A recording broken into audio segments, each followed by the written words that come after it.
திராவிட முன்னேற்ற கழகம் என்று ஆளத்தெரியாத ஒரு கட்சி ஆட்சியில் இருக்கிற காரணத்தினால 7 நாட்கள தன்னுடைய முழு சொத்தையும் இழந்துவிட்டு பாதிச்சமே நின்று கொண்டிருக்கிறது.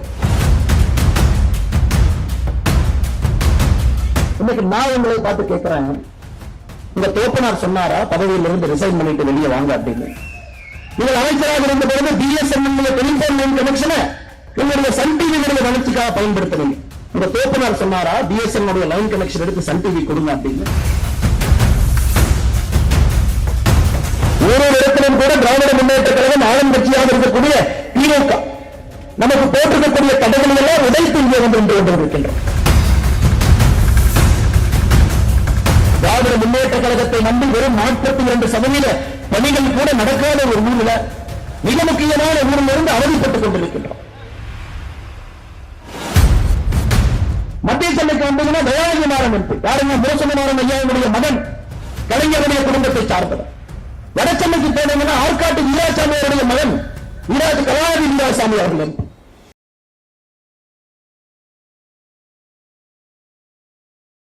ஒரு மாற்றத்தை உருவாக்க மாபெரும் தலைவரான மாநில தலைவர் இன்றைக்கு 200வது தொகுதியை எண்ணக்கள் யாத்திரை மூலம் நிறைவு செய்திட்ட மாநில தலைவர் மரியாதைக்குரிய போட்டுதலுக்குரிய திரு அண்ணாமலை அவர்களை இப்பொழுது பேச வருமாறு அன்போடு உங்கள் அனைவரின் சார்பில் கேட்டுக் கொள்கிறேன்.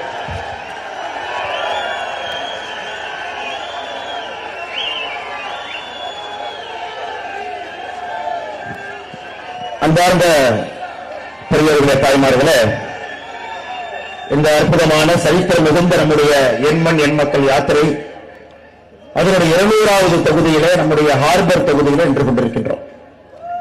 நம்முடைய அகில இந்திய தலைவர், உலகத்தினுடைய மிகப்பெரிய ஜனநாயக கட்சியினுடைய தலைவர், பாரதிய ஜனதா கட்சியினுடைய தலைவர் அருமை ஐயா திரு JP நட்டா அவர்கள் அவருடைய கடுமையான பணியிலிருந்து விடுபடுத்து சென்னை மாநகருக்கு வருகை வந்து இந்த யாத்திரைகளை பங்கேற்கக்கூடிய நம் அனைவருக்கும், சென்னை நகர வாசிகளுக்கும் கூட தன்னுடைய அன்பை வெளிப்படுத்துவதற்காக இன்று வந்திருக்கின்றார்.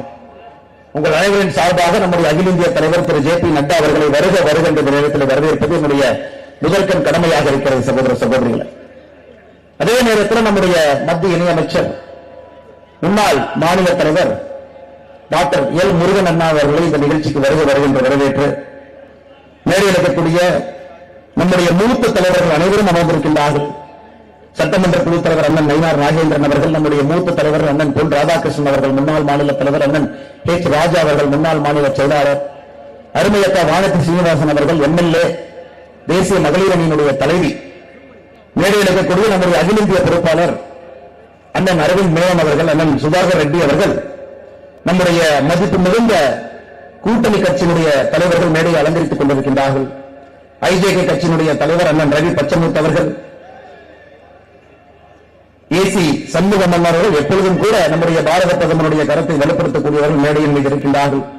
அவர்களுக்கும் இந்த நேரத்தில் என்னுடைய வணக்கத்தை தெரிவித்து, நியூ ஜஸ்டிஸ் பார்ட்டி தேவநாதன் யாதவன் அவர்கள் IMK அந்த கட்சியினுடைய தலைவராக இருந்து தொடர்ந்து நம்முடைய தேசியத்தை ஊக்குவிப்பதற்காக தமிழகத்தில் பட்டி தொட்டி எல்லாம் பேசிக் கொண்டிருக்கின்றார்கள். அண்ணன் அவர்களுக்கும் என்னுடைய வணக்கத்தை தெரிவித்து, மேடையின் மீது இருக்கக்கூடிய எல்லா நம்முடைய துணைத் தலைவர்கள், செயலாளர்கள், பொதுச் செயலாளர்கள், இந்த யாத்திரையுடைய ஒருங்கிணைப்பாளர் மாநிலத்தினுடைய துணைத் தலைவர் அருமை அண்ணன் நரேந்திரன் அவர்கள், மாநிலத்தினுடைய இணை ஒருங்கிணைப்பாளர் அமர் பிரசாத் ரெட்டி அவர்கள், இந்த பாராளுமன்றத்தினுடைய பொறுப்பாளர் அருமை சகோதரர் வினோஜ் பி செல்வம் அவர்கள், இந்த கூட்டத்தை நடத்திக் கொண்டிருக்கக்கூடிய அண்ணன் கரு நாகராஜன் அவர்கள், மேடையில் இருக்கக்கூடிய அனைவருக்கும், குறிப்பாக இந்த அற்புதமான கூட்டத்திற்கு வந்திருக்கக்கூடிய எல்லா சகோதர சகோதரிகளுக்கு, பத்திரிகை நண்பர்களுக்கு மறுபடியும் நம்முடைய வணக்கத்தை உரித்தாக்கிக் கொள்கின்றேன்.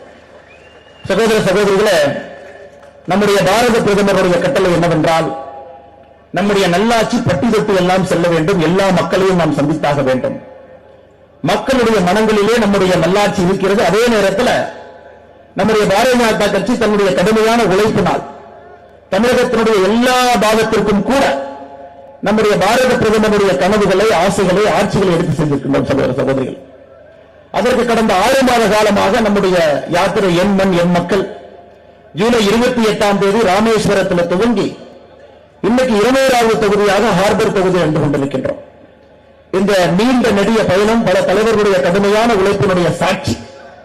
இத்தனை ஆண்டு காலமாக தமிழகத்திலே நம்முடைய தலைவர்கள் எல்லாம் கடுமையாக வேர்வை சிந்தி ரத்தத்தால் இந்த கட்சியை வளைத்திருக்கின்றார். ஒரு மிக கொடிய மோசமான ஒரு சித்தாந்தம் இருக்கக்கூடிய திராவிட முன்னேற்ற கழகம் எத்தனையோ ஆண்டுகள்ல தமிழக மக்களுடைய மனதை எல்லாம் விஷமாக்குவதற்கு முயற்சி செய்தும் கூட நம்முடைய பாரதிய ஜனதா கட்சியினுடைய தலைவர்கள் தங்களுடைய கடுமையான உழைப்பினால் உண்மை, நேர்மை, ஞானயம், நம்பிக்கை, தேசியம், ஆன்மீகம் இதை இந்த மண்ணில் விதைத்துக் கொண்டிருந்தார். அதற்கு இந்த புண்ணிய பூமி, ஆழ்வார்கள் நாயன்மார்கள் வாழ்ந்த இந்த பூமி, உலக பெருமறை திருக்குறள் தோன்றிய அந்த பூமி, எங்கே திரும்பினாலும் கூட சனாதன தர்மத்தினுடைய சாட்சிகளாக இருக்கக்கூடிய கோவில்கள் இருக்கும் பூமி, அதையெல்லாம் எதிர்த்து துணிந்து இத்தனை ஆண்டு காலமாக நின்று கொண்டிருக்கிற சகோதர சகோதரி. இந்த யாத்திரையினுடைய மிக முக்கியமான நோக்கம் நம்முடைய பாரத பிரதமர் அவருடைய நல்லாட்சியை பற்றி தொட்டு எல்லாம் எடுத்துச் செல்ல வேண்டும். 10 ஆண்டுகள்லாம் நாம் செய்திருக்கக்கூடிய சாதனையை ஒரு மக்களுடைய மனதில் இடம்பெற செய்ய வேண்டும். மிக முக்கியமான 2024 பாராளுமன்ற தேர்தலில் நம்முடைய பாரத பிரதமர் அவர்களும் 3வது முறையாக ஆட்சி கட்டலில் 400 எம்பிக்களை தாண்டி அமர வைக்க வேண்டும் என்பதற்காக இந்த யாத்திரையை, இந்த வேள்வியை நாம் நடத்திக் கொண்டிருக்கின்றோம் சகோதர சகோதரி. அதே மாதிரி சாதாரண யாத்திரை இல்லைங்க. பல தடைகளை தாண்டி, தடைகளை உடைத்து, ஒரு இடத்திலும் கூட திராவிட முன்னேற்ற கழகம் ஆளும் கட்சியாக இருக்கக்கூடிய திமுக நமக்கு போட்டிருக்கக்கூடிய தடைகளை எல்லாம் உடைத்து இங்கே வந்து கொண்டிருக்கின்றோம். அதற்கு ஒரே ஒரு காரணம் தமிழக மக்களுடைய அன்பு, நம்முடைய பாரத பிரதமரின் மீது இருக்கக்கூடிய அளப்பரிய அன்பு. பட்டிகட்டியாக இருக்கலாம், கிராமமாக இருக்கலாம், நகரமாக இருக்கலாம், எந்த நேரமாக இருக்கலாம், லட்சக்கணக்கான நம்முடைய தமிழ் சொந்தங்கள் அந்த யாத்திரை போகின்ற பாதையிலே வந்து தன்னுடைய அன்பையெல்லாம் வெளிப்படுத்தி இருக்கின்றார்கள். அவருடைய சாட்சியாக இங்கே நின்று கொண்டிருக்கின்றோம் சகோதர சகோதரிகள். நம்முடைய வேலை இன்னும் முடியவில்லைங்க, வேலை படம் ஆரம்பிச்சிருக்கிறது. 2024 பாராளுமன்ற தேர்தலில் தமிழகத்திலிருந்து பெரும் அளவு பாரதிய ஜனதா கட்சி, தேசிய ஜனநாயக கூட்டணியுடைய பாராளுமன்ற உறுப்பினர்களை இங்கிருந்து நம்முடைய பாரத பிரதமர் அவர்களை 3வது ஆட்சியிலே தொடர்ந்து அவருடைய கரத்தை வலுப்படுத்துவதற்கு அனுப்பி வைக்கும் வரை நமக்கு ஓய்வு கிடையாது சகோதர சகோதரி. நாம் வேலையை சிந்த வேண்டும், இன்னும் நம்முடைய வேலையை அதிகப்படுத்த வேண்டும். இன்னும் நமக்கு 34 தொகுதிகள் இருக்கிறது கணக்கிற்கு. அதை தாண்டி இன்னும் நம்முடைய எலெக்ஷன் தேர்தல் வேலை பணி நமக்கு இருக்கு. 60 நாட்கள் நமக்காக, நமக்கும் சரித்திரத்திற்கும் இடையிலே 60 நாட்கள் காத்திருக்கிறது சகோதர சகோதரி. கடைசியாக 2024 பாராளுமன்ற தேர்தலில் உறக்கமாக நம்மால் சொல்ல முடியும், தமிழகம் தேசியத்தின் பக்கம், ஆன்மீகத்தின் பக்கம், பாரத பிரதமர் நரேந்திர மோடியின் பக்கம் என்று உறக்கமாக சொல்வதற்கு இன்னும் 60 நாட்கள் நாம் காத்திருக்க வேண்டும் சகோதர சகோதரி. உழைப்பை எல்லாம் கூட்டியிருக்கின்றீர்கள், அன்பையெல்லாம் வெளிப்படுத்திக் கொண்டிருக்கின்றீர்கள். முக்கியமான ஒரு சரித்திரத்தை கிடைப்பதற்காக தமிழக பாரதிய ஜனதா கட்சியும் தொண்டர்களும் தலைவர்களும் காத்திருக்கின்றோம். இந்த நேரம் தாங்க இன்னும் கடுமையாக, இன்னும் வேகமாக, இன்னும் ஆக்ரோஷமாக, இன்னும் ஆழமாக வேலை செய்ய வேண்டிய நேரம் அடுத்த 60 நாட்கள் சகோதர சகோதரி. பல மனிதர்களுடைய கனவு தமிழகத்திலே தேசியமும் ஆன்மீகமும் மறுபடியும் வளர்ந்து விட்டால், மக்கள் பாரதிய ஜனதா கட்சி, தேசிய ஜனநாயக கூட்டணி, பாரத பிரதமர் நரேந்திர மோடி அவர்களை ஆதரித்து விட்டால் நிச்சயமாக இந்தியா முழுமையடைகிறது, பாரதம் முழுமையடைகிறது. அதை தமிழகத்திலிருந்து நாம் ஆரம்பித்தாக வேண்டும். நிச்சயமாக இந்த யாத்திரையினுடைய வெற்றியை செல்லுகின்ற இடத்திலெல்லாம் பார்க்கும் பொழுது அது நடக்கும் என்கின்ற நம்பிக்கை எனக்கு இருக்கிறது சகோதர சகோதரிகள். எல்லா யாத்திரையிலும் கூட இந்த ஊரை பத்தி பேசுறோம் ஐயா. இன்னைக்கு சென்னையில் இருக்கும், சென்னையினுடைய மத்திய பாராளுமன்ற தொகுதியில் இருக்கும். நம்முடைய தேசிய தலைவர் நிறைய பேசுவதற்காக வந்திருக்கின்றார்கள். அவருடைய உரையை நம்ம கேட்கணும். இருந்தும் கூட இந்த யாத்திரையினுடைய நோக்கமாக ஒரு தொகுதி, ஒரு பாராளுமன்ற தொகுதியில சில முக்கியமான பிரச்சனைகளை மக்கள் முன்னால் நாம் வைக்கின்றோம். சென்னை சமீப வெள்ளத்தில் தட்டு தடுமாறி இத்தனை காலமாக மக்கள் 20-30 ஆண்டுகளாக கஷ்டப்பட்டு உழைத்த சொத்தை எல்லாம் திராவிட முன்னேற்ற கழகம் என்று ஆளத் தெரியாத ஒரு கட்சி ஆட்சியில் இருக்கிற காரணத்தினால 7 நாட்களை தன்னுடைய முழு சொத்தையும் இழந்துவிட்டு பாதிச்சமே நின்று கொண்டிருக்கிறது. வெறும் பொய்களை மட்டும் பேசி ஆட்சியிலே திறந்து அமர்ந்து கொண்டிருக்கின்றார். 4000 கோடி, 5000 கோடி, 8000 கோடி செலவு செய்திருக்கின்றோம். வடிகாலை சரி செய்திருக்கின்றோம், விலை சரி செய்திருக்கின்றோம், 98% வேலைகளை முடித்திருக்கின்றோம். ஆனா இன்னைக்கு சென்னை வாசிகளுக்கு மட்டும்தான் இந்த துயரமான அனுபவம் தெரியும். திராவிட முன்னேற்ற கழகத்தை நம்பி வெறும் 42% பணிகள் கூட நடக்காத ஒரு ஊரில், மிக முக்கியமான ஊரில் இருந்து அவதிப்பட்டுக் கொண்டிருக்கின்றோம். சென்னையினுடைய பாராளுமன்ற எம்பிக்களை பாருங்க, டெல்லியினுடைய எம்பியை பாருங்க, 7 பாரதிய ஜனதா கட்சி, பெங்களூர்ல பாருங்க 3 பாரதிய ஜனதா கட்சி. இந்தியாவில் இருக்கக்கூடிய பெரு நகரங்கள் அனைத்தும் என்று பாரதிய ஜனதா கட்சியின் பக்கம் இருக்கிறது.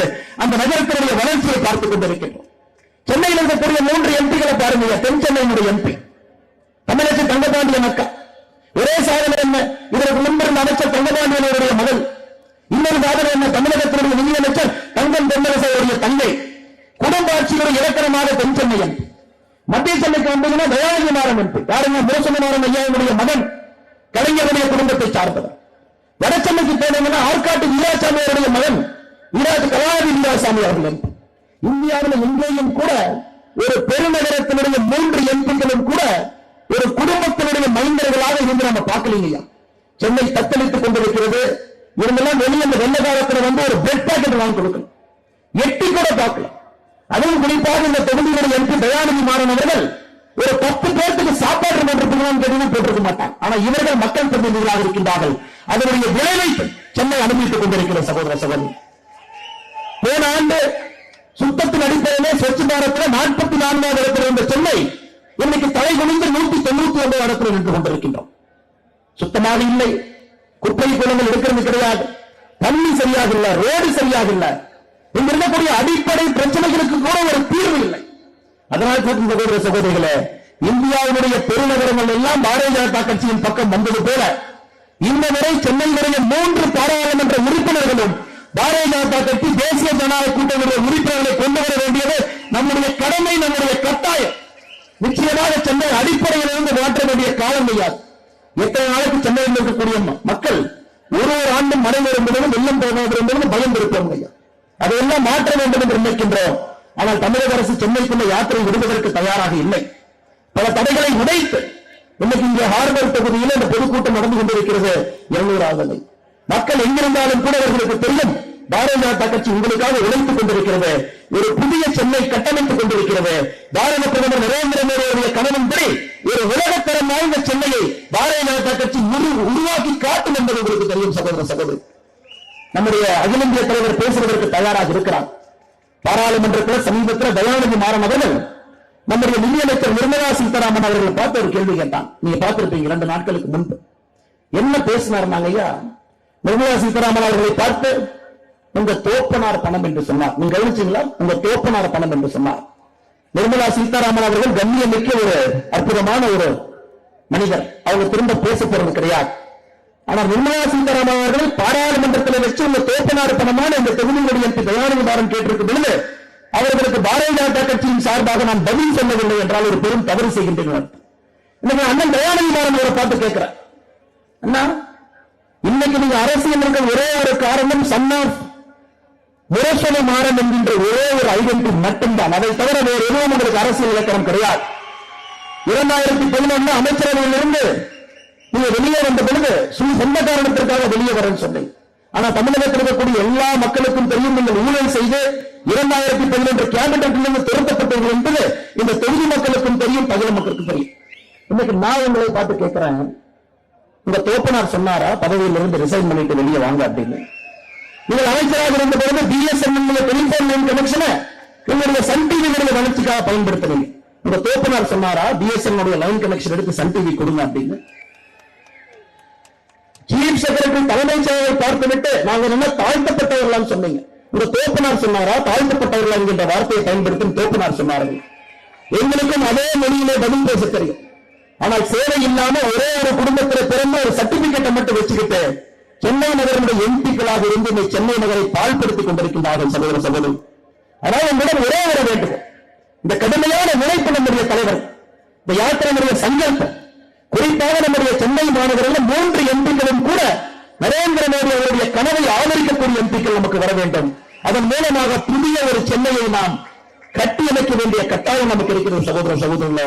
இந்த அற்புதமான 200வது தொகுதிக்கு வந்திருக்கக்கூடிய எல்லா நண்பர்களுக்கும் இந்த நேரத்தில் என்னுடைய நன்றி கலந்த வாழ்த்துக்களை வணக்கங்களை தெரிவித்து, தொடர்ந்து 34 தொகுதிகள் இருக்கிறது. சரித்திரத்தை நோக்கி சென்று கொண்டிருக்கின்றோம். 234வது தொகுதியிலே சரித்திரம் நிச்சயமாக தமிழகத்திலே நடக்கும். நான் எதிர்பார்க்கக்கூடிய அரசியல் மாற்றம் நிச்சயமாக நடக்கும் என்கின்ற நம்பிக்கை நீங்கள் எல்லாம் அளித்திருக்கின்றது. மறுபடியும் ஒரு முறை நம்முடைய தேசிய தலைவர் திரு நட்டா அவர்களை அவருடைய கடினமான சூழ்நிலையை பாராளுமன்றம் அனைத்து விதத்திலும் கூட தேவைப்படுகின்றார். இருந்தும் சொன்னபடி 200வது தொகுதிக்கு வருகின்றேன் என்று சொல்லி நமக்காக தன்னுடைய நேரத்தை ஒதுக்கிவிட்டு டெல்லியிலிருந்து இந்த நிகழ்வுக்காக வந்திருக்கின்றார்கள். நம்முடைய தமிழக பாரதிய ஜனதா கட்சி சார்பாக நம்முடைய தேசிய தலைவர் திரு நட்டா அவர்களுக்கு மறுபடியும் உங்கள் நன்றி கலந்த வாழ்த்துக்களை வணக்கங்களை தெரிவித்து என்னுடைய உரையை முடித்துக் கொள்கின்றேன். நன்றி, வணக்கம்.